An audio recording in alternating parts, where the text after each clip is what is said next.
네, 안녕하세요. 반갑습니다. 자, 오늘은 이제 삼성 카메라에 대해서 좀 이야기해보는 시간을 갖도록 할 건데, 요즘 친구들은 보니까 이제 예전에 삼성이 카메라를 만들었다는 것을 모르는 분들도 좀 계시긴 하더라고요. 뭐 어쨌든 이제 삼성이 예전에는 실제로 그 렌즈도 잘 만들었었고, 그리고 그 이미지 센서를 만들 수 있는 전 세계 몇 안 되는 회사 중에 하나였거든요. 그래서 이제 오늘 해볼 이야기는 비록 사업은 철수를 했지만은 그래도 우리 추억 속에 남아있는 삼성 카메라에 대해서 좀 이야기해보는 시간을 갖도록 하겠습니다. 삼성 카메라는 처음부터 이제 기술력을 가지고 카메라를 만들 수 있는 회사가 아니었어요. 미노르타에서 카메라를 수입을 해서 한국에서 파는 방식으로 판매를 했었는데, 그 당시 수입했던 이제 카메라들이 삼성의 최초의 카메라로 많이 알려져 있는 하이매틱 S랑 그 다음에 X300, 그 다음에 X700이라는 모델이었거든요. 이런 카메라들을 수입을 해서 판매를 하고 있다가 이제 몇 년 뒤에 이제 삼성이 자체적인 기술력을 가지고 이제 카메라를 만들게 됩니다. 그런데 이제 그 당시에는 삼성의 기술력이 아직까지 올라오지 못하는 상태였기 때문에 전문가를 겨냥한 카메라보다는 가정용으로 판매하기 위해서 카메라를 일단 만들기 시작을 했어요. 저 같은 경우는 이제 학교에서 교육을 어떻게 받았냐면은 우리 것을 이용하자, 국산품을 이용하자, 이런 교육을 받았었거든요. TV 광고에서도 그런 게 많이 나오고, 그리고 홍보도 그런 것으로 많이 홍보를 했었습니다. 정부 차원에서. 거기에 좀 맞물려 가지고 삼성 카메라, 삼성 제품들이 일단 이렇게 좀 많이 치고 올라가는 계기가 된 게 없지 않아 있다고 봐야 돼요. 어쨌든 삼성 카메라가 그 당시 판매량이 꽤 괜찮았나 봐요. 그러다가 이제 1995년에 본격적으로 이제 삼성이 좀 더 공격적인 투자를 하게 되는데, 바로 독일의 롤라이사를 인수를 하게 됩니다. 그것을 인수를 하게 되면서 이제 롤라이사가 가지고 있던 특허라든지, 그리고 어떤 과학적인 기술이라든지 그런 것을 그대로 삼성으로 가져와 가지고 삼성 자체에 맞는 그런 카메라와 렌즈들을 그때부터 개발하기 시작을 하는 거죠. 그 시기쯤에 이제 나온 카메라들 중에서 보면은 조금 인상 깊은 카메라들이 있긴 있는데요. 일단 보면 이제 FX4라는 모델인데, 요건 이제 롤라이사 인수하기 전에 이제 나왔던 카메라인데, 어쨌든 이 카메라가 어떻게 보면 조금 외관 자체가 되게 코끼리 모양으로 이렇게 생겼잖아요. 이거 조금 특이한 이력이 있긴 있어요. 첫 번째 특이한 이력은 이제 포르쉐에서 이걸 디자인했다는 거고, 두 번째 특이한 이력이 전 세계 최초 4배 줌 필름 카메라라는 겁니다. 그래가지고 이거 가지고 어떤 수상도 한 그런 경력을 가지고 있는 카메라고요. 그리고 이제 GX1이라는 카메라도 나오게 되는데, 요거는 이제 뭐냐면은 이제 삼성이 드디어 이제 SLR 카메라의 시장에 이제 발을 들여놓는 계기가 됩니다. 그래서 이제 요거 같은 경우는 출시는 했는데 실제로 완전히 망했다고 볼 수밖에 없는 판매량을 가지고 있어요. 이제 그 이유가 있는데, 첫 번째는 가정용 같은 경우는 이게 삼성이 좀 먹혔을지 모르겠는데, SR의 시장에서는 솔직히 삼성이 가지고 있는 인지도라든지 그런 것이 상당히 많이 떨어졌었거든요. 그리고 이제 두 번째로 결정타가 있는데, IMF가 1997년 후반에 왔어요. 근데 이제 삼성 카메라가 나온 거는 1997년도에 나왔어요. 그럼 시기가 맞물리지 않습니까? 그러면서 당연히 이렇게 카메라를 살 수 있는 여유조차도 없게 되는 거예요. 그 당시 시절을 저도 겪어보고 이제 겪어보셨던 분들은 그때 상황이, 한국의 상황이 어떤지 아마 대부분 아실 거라고 생각을 합니다. 그러다가 이제 삼성이 이제 IMF를 잘 넘기고 그 삼성이 판단을 하게 돼요. 그 당시 이제 GX1이라는 이제 한국형 SLR 카메라가 실패를 했던 이유를 살펴보니까 분명히 이제 IMF 탓이 컸다라고 판단을 했을 겁니다. 그래가지고 좀 더 공격적으로 나가게 되죠. 이제 펜탁스와 제휴를 하게 됩니다. 이게 2006년인가 아마 그럴 건데, 펜탁스와 제휴를 해가지고 펜탁스에 있는 카메라를 들고 와서 삼성에 맞게끔 이렇게 약간의 개조를 하는 거예요. 개조를 해서 한국에 파고 이런 식으로 판매를 했었습니다. 그 당시는 이제 삼성과 펜탁스가 관계가 상당히 좋았어요. 삼성 같은 경우는 이미지 센서를 만들 수 있는 회사니까 삼성의 이미지 센서를 가져와서 이렇게 자기네들 부품으로 쓰고 있었고, 삼성 같은 경우는 이제 제휴를 통해서 펜탁스 카메라를 그대로 수입을 해와가지고 거기서 이제 조금 개조를 해서 판매하는 이런 식으로 파트너십 관계를 이어나가고 있었는데, 이런 관계 자체가 잘 되는 방향으로 가면 밑도 끝도 없이 좋거든요. 그런데 이게 잘못될 경우에 관계가 완전히 끊어지게 됩니다. 이 삼성과 펜탁스 관계도 그랬는데, 펜탁스 카메라의 판매량도 안 좋은 데다가 뭐 이것저것 겹쳤나 봐요. 그래가지고 결국은 펜탁스가 삼성의 이제 이미지 센서를 더 이상 쓰지 않게 되고 소니 것을 갖다 쓰게 됩니다. 그리고 삼성도 역시 마찬가지로 펜탁스 제품을 더 이상 수입을 하지 않게 되죠. 그런데 이제 이 부분은 당시 시대 상황을 좀 봐야 되는데, 삼성 같은 경우는 이제 SLR 카메라의 실패가 이제 IMF로 이제 판단을 했을 거란 말이에요. 그런데 실제로 펜탁스를 가지고 있는 기술력을 그대로 가져서 한번 팔아보니까 그게 문제가 아니라 캐논, 니콘이 가지고 있는 양감 구도 체제가 너무 견고하게 굳어져 있는 상태였습니다.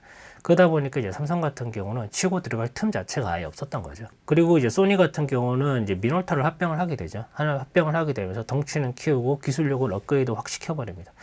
미놀타가 가지고 있는 특허권을 죄다 가져올 수 있으니까. 그런데 이제 당시 GX1이 실패한 건 맞거든요. 그런데 나머지 가정용 카메라들 있죠. 그런 카메라들은 판매량이 상당히 괜찮았어요. 그리고 대표적으로 이제 삼성 같은 경우는 그 당시 두 가지의 타겟을 잡고 가정용으로 판매를 했었는데, 첫 번째 같은 경우는 이제 말 그대로 가정용이에요. 하나 더 판매를 했던 부분이 여심을 자극할 수 있는, 그러니까 여성분들을 타겟으로 해가지고 판매를 했던 카메라들이 많이 나왔습니다. 그래서 대표적으로 그 당시 광고를 보게 되면 한효주 씨가 나와가지고 이렇게 셀카를 찍는 장면이 있죠. 그러다가 이제 삼성이 드디어 2010년도에 미러리스 시장에 들어가게 됩니다. 삼성 같은 경우는 미러리스에 얼마나 진심이었는지 느낄 수 있는 부분들이 있는데, 삼성이 이제 일단 모델명 자체를 단순화시키게 되죠. 그 당시 이전에 나왔던 카메라들 같은 경우는 이제 너무 많은 모델을 가지고 있다 보니까 모델도 막 중구난방이로 복잡했어요. 그래가지고 소비자들이 딱 봤을 때 직관적으로 이 모델이 어떤 기종인지라는 것을 판단하기가 너무 어려웠고 기억하기도 너무 어려웠다는 거죠. 근데 이제 NX라는 모델명으로 미러리스가 나오면서 바뀌게 되고, 이제 NX가 나오면서 모델명이 단순하게 됩니다. 보급형인 1000번대, 중급기인 100번대, 그리고 중고급기인 10번대, 그리고 최고급 사양인 1번대, 이런 식으로 이제 자릿수에 따라서 모델의 이제 포지션이 나눠질 수 있기 때문에 소비자들이 처음 한 번만 딱 기억을 하게 되면 그 다음부터는 바로 알 수가 있는, 아, 이번에 나오는 모델은 딱 중급기구나, 요 정도로 딱 알 수 있게 되는 거죠. S렌즈라 그래가지고 삼성 렌즈가 있거든요. 그것도 개발 속도를 엄청나게 빨리 돌리게 됩니다. 그러면서 실제로 이제 미러리스 시장이 그 당시 나온 지 얼마 안 됐음에도 불구하고 경쟁사인 소니랑 이게 비교를 했을 때 렌즈 확보된 수량 자체가 소니와 비교가 안 됐어요, 진짜. 그러니까 렌즈 확보가 안 되면 실패하는 것을 알고 있었기 때문에 삼성이 일단 렌즈 확보에 많이 신경을 썼고요. 그리고 이제 디자인 자체도 각 기종별에 따라서 확실히 차별화된 디자인을 보여주게 됩니다. 일단 이제 세 자릿수인 1000번대 같은 경우는 확실히 이제 보급형이잖아요. 그래서 좀 친숙한 이미지, 그리고 여성분들을 타겟으로 하기 위해서 조금 더 아기자기한 디자인, 조금 이쁜 디자인으로 카메라가 나오게 돼요. 실제로 보시면 이제 그런 식으로 나오게 되고요. 그 다음에 중국기부터는 이제 올라가면 올라갈수록 확실히 이제 전문가스러운 느낌으로 디자인이 바뀌게 됩니다. 그 당시 삼성 카메라가 어느 정도로 이제 이 미러리스 시장이 공격적이었는지 볼 수 있는 거는 이제 P&I를 딱 가보면 알 수 있는데, 실제로 제가 마지막으로 갔던 P&I에서 삼성 부스가 되게 기억에 남거든요. 이때 이제 기억을 살펴보면요, 여기에 이제 캐논 부스가 길다랗게 이렇게 있었습니다. 아래쪽에 뭐가 있었냐? 삼성 부스가 있었어요. 삼성 부스가 있었고, 옆에 캐논, 옆에 소니, 이런 식으로 부스가 크게 있었고요. 요건 얘기는 다 비슷했습니다. 자, 그런데 참 차이가 있어요. 여기에 이제 또 부스가 있습니다. 여기 옆에 끄트머리 왼쪽에 부스가 있는데, 이거 이제 뭐냐면은 삼성의 S렌즈 부스가 따로 있었어요. 삼성 카메라 부스 말고 S렌즈 부스가 따로 있었다는 거죠. 그러니까 여기에 이제 빔 프로젝트가 크게 천장부터 끝까지 내려와요. 진짜 컸거든요, 이거. 그리고 여기 좌석들이 쫙 나져 있습니다. 이 공간이 뭐냐면은 삼성 부스입니다, 이게 전체가. 그리고 여기 삼성 카메라들이 있고, 부스 자체가 보면은 삼성이 그 당시 얼마나 공격적으로 이 마케팅을 하고 이 미러리스 시장에 사활을 걸었는지 알 수 있는 부분이에요. 실제로 여기에 동원된 모델분들도 지금 부스 크기를 보면 아시겠지만 모델분들이라든지 그런 것도 비교가 안 되고요. 실제로 강사들도 당시 여기 스크린 부스 여기서도 강의를 많이 했습니다. 그래서 이제 삼성이 국내 미러리스 판매율 1위를 달성하게 돼요, 결국은. 저 같은 경우도 실제로 삼성 카메라를 많이 사용했어요. S렌즈도 정말 많이 사용을 해봤는데, 사용해본 카메라 같은 경우는 NX1000, 2000, 3000 다 사용해봤고요. 그리고 100번대 같은 경우는 NX300과 NX500을 사용해봤습니다. 10번대를 사용을 안 해봤어요. 그리고 NX1 같은 경우는 마지막에 잠깐 사용을 해봤는데 거의 사용 안 해봤다고 보면 될 것 같고, S렌즈 같은 경우는 정말 많이 사용을 했습니다. 삼성 카메라 자체만 보면은 제가 느낀 바 그대로 지금 말씀을 드리면, 그 당시에는 소니보다 좋았어요. 당시는 제가 니콘 카메라를 사용할 때인데 서브 카메라로 이제 삼성 카메라 그리고 소니 카메라 두 회사 거를 같이 사용을 하고 있었거든요. 근데 삼성은 NX, 소니 같은 경우는 넥스 시리즈가 이게 판매를 되고 있었습니다. 그래서 넥스를 가지고 제가 사진을 막 찍었었는데, 넥스 같은 경우는 디자인이라든지 뭐 그런 것들은 오히려 좀 나은 부분이 많았는데 렌즈군이 일단 너무 없었어요. 그러다 보니까 삼성께 좀 손이 많이 갔고, 그리고 이미지 화질적인 부분도 이게 좀 차이가 났습니다. 삼성이 확실히 소니보다는 그 당시에는 이미지 화질이라든지 그런 게 좀 많이 좋았습니다. 그래가지고 어디 뭐 놀러 나가거나 카페는 뭐 약속이 있어서 들고 나갈 때 카메라를 저는 그 당시 항상 들고 나갔을 때거든요. 그래서 소니 카메라는 안 들고 가고 거의 삼성 카메라를 이렇게 들고 나갔던 그런 기억이 있습니다. 그만큼 삼성 카메라가 잘 나왔는데 결국은 이제 사업을 2016년도에 철수를 하게 됩니다. 그 이유가 있는데, 일단 언론에서는 삼성 카메라가 철수를 한 배경이 더 이상 사업성이 좋지가 않고 미래가 이제 전망이 밝지가 않다라는 판단을 해서 문을 닫았다 뭐 이렇게 이야기를 하긴 해요. 뭐 맞는 말이죠. 그게 제일 중요한 건데, 그런데 저는 이제 조금 다른 방향으로 좀 볼 필요가 있다라고 생각을 합니다. 물론 이제 이 생각 자체가 제 뇌피셜이기 때문에 정답은 아니에요. 당시에 이제 소니와 삼성이 경쟁을 할 때입니다. 니콘, 캐논은 일단은 후순위로 제껴놓은 상태였어요. 일단 얘들은 당장은 못 이긴다. 그렇기 때문에 일단 소니부터 제껴놓고 시작을 하자 이거였거든요. 그래서 이제 소니 같은 경우는 삼성과 거의 뭐 비슷한 포지션의 이런 제품들이 계속 같이 나오게 되면서 경쟁을 계속 치열하게 하고 있는 상황이었습니다. 실제로 균형의 추가 한순간에 딱 쏠리는 현상이 발생해요. 이게 뭐 그게 뭐냐면은 바로 소니에서 전 세계 최초 풀프레임 미러리스가 나와버린 겁니다. 알파 7 1세대죠. 이제 그게 나와버리니까 삼성이 아차 싶었을 거예요. 그 당시는 솔직히. 왜냐하면 삼성 같은 경우는 그 당시 이제 풀프레임 유리 센서를 만들 수 있는 능력이 없었거든요. 물론 이제 돈만 때려 박으면 만들 수는 있겠죠. 그런데 이게 타산이 나와야 그 돈을 때려 박을 거 아닙니까? 근데 소니는 그것을 할 수 있는 기술이 있었고, 삼성 같은 경우는 그 기술 자체가 없었기 때문에 결국 풀프레임 유리 센서를 만들 수가 없었던 거죠. 전 세계 최초 풀프레임 미러리스라는 타이틀을 소니한테 내주게 되고, 이때까지만 해도 삼성이 좀 어느 정도 따라갈 수 있는 여지가 아직까지 남아있다고 판단을 했을지는 모르겠는데, 소니가 이제 2년도인가 3년도인가 결정타를 날려버리죠. 소니 알파 7 2가 나와버립니다. 풀프레임 미러리스에 거다가 오축 손떨방까지 바디에다 갖다 박아버린 거예요. 그래 보니까 이제 그때부터는 삼성이 동력을 잃어버리게 되는 겁니다. 예, 이게 단순히 경쟁 구도 자체가 이게 비슷하게 가져야지 이게 좀 따라가는 맛도 있고 좀 노력도 하고 서로 이렇게 치고받고 하지 않습니까? 그런데 한쪽이 가다가 갑자기 팍 치고 나가버리면 한쪽은 그냥 포기를 해버립니다. 삼성 카메라가 철수를 한 거는 이제 회사 입장에서 삼성이라는 그룹 입장에서 봤을 때는 분명히 잘한 거라고 봐요.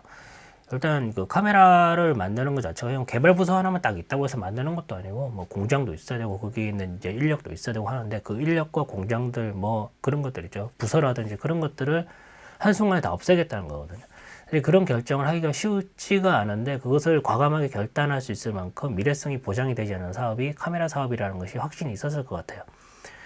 그러다 보니까 이제 과감하게 카메라 사업을 철수를 하게 되고, 그렇다고 해서 뭐 카메라를 완전히 버리는 건 아니고요. 이미지 센서 기술은 그대로 가지고 있었고 개발을 계속 하고 있거든요, 지금도. 어쨌든 간에 삼성이라는 기업 입장에서 봤을 때는 분명히 철수를 한 건 잘한 게 맞을 거예요, 제가 봐도.